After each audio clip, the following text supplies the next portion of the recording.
আজকে যাচ্ছি Mandarmani. Look who is driving now. আমি ওকে একটুখানি এখানে চালাতে দিয়েছি, বাট তোমরা ভেবো না যে আমি ওকে হাইওয়েতে চালাতে দেবো। আন্ডার এজদের আমি গাড়ি চালাতে দিই না। না আন্ডার এজদের আমরা গাড়ি চালাতে দিই না।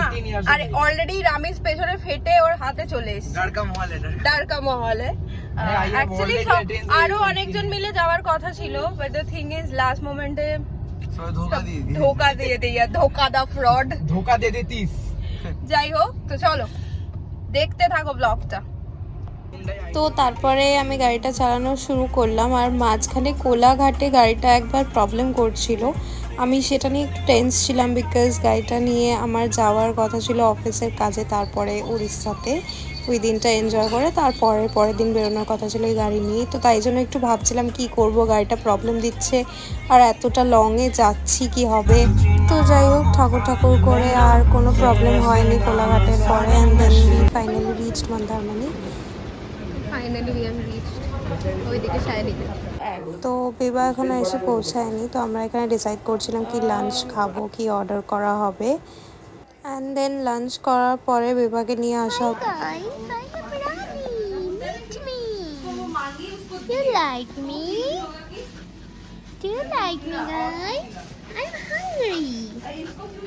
তো যাই হোক, সবাই এসে গেছে, আমরা সবাই মিলে যাচ্ছিলাম একটু সমুদ্রের দিকে চান করতে, এনজয় করতে আর কি। সোফি আর রানিও এসেছিল, রানি আমাদের সোফির ফার্স্ট চাইল্ড। হাই রানি, চলো your first beach visit রানি। এখানে ক্র্যাব আত্মহত্যা করেছে, সুসাইড। আমাদের তো ক্র্যাব খেতে নেই, আদারওয়াইজ আমি বলতাম যে এটা তন্দুরি বানাতাম, বাট আমাদের ক্র্যাব খেতে নেই। এন্ড হিয়ার গোজ আওয়ার রানী, সবার আগে যাচ্ছে।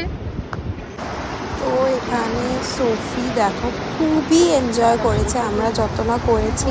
লাইক ও সুইমিং করছিল লিটারালি সমুদ্রের জলের মধ্যে, আর আমরা সবাইও খুব মজা করেছি। এখানে সমুদ্রে চান তো করিনি, অনেকটা বিকেল হয়ে গেছিলো বলে, বাট মজা করেছি। তারপরে যত এনজয়মেন্ট আমরা সবাই মিলে এসে পুলে করেছি, অনেকক্ষণ ধরে পুলে সব ঝাপাঝাপি মজা করেছি।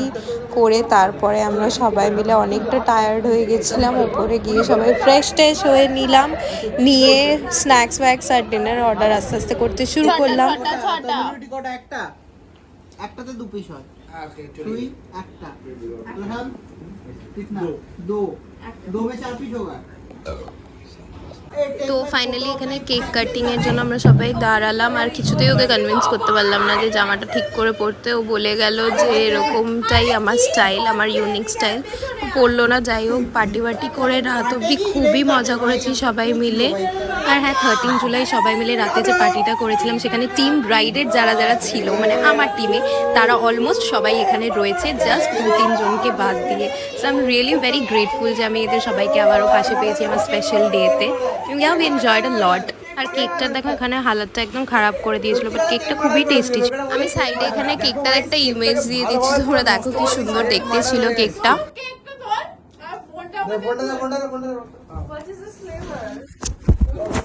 डिनर विनर कर लो, ठीक है। তুই জামাটা পরে উঠতে পারলি না, অ্যানিভার্সারি হয়ে গেল, তুই জামা পরে কেকের মার্ডার হয়ে গেছে গাইস। एक साल में मेरा ऐसा हाल हो गया। তা বলে ओ ভাই, एक साल बाद और क्या होगा फिर? एक साल बाद तो ये भी नहीं रहेगा। So good morning everyone. তো সকাল হয়ে গেছে, আর আমি তাড়াতাড়ি উঠে গেছিলাম না ব্রেকফাস্ট করব বলে। আর আমার এই কোনো ভালো হোটেলে থাকলে এই যে ফ্রি কমপ্লিমেন্টারি ব্রেকফাস্টটা থাকে, সেটা এটা খাওয়ার জন্য আমি একদম লাফিয়ে সবার আগে উঠে যাই, চাই কিছু হোক না হোক। উঠে আমি সবাইকে কল করে উঠিয়েছি যে ব্রেকফাস্ট খেতে হবে, তোরা সবাই ওঠ। বাট এখনও কোনোভাবে ঘুমটা কাটছিল না। আর একটা বিজি ডে ছিল, আমাকে ভাইদেরকে বাড়ি সেফলি পৌঁছিয়ে দিতে হতো, লাইক বাসে তুলে দিতে হতো। অ্যান্ড দেন আমার পরের দিন উড়িষ্যা বেরিয়ে যাওয়ার কথা ছিল। তো চলো, বাই ফর নাও, দেখা হবে আবার অন্য কোনো ব্লগ নিয়ে।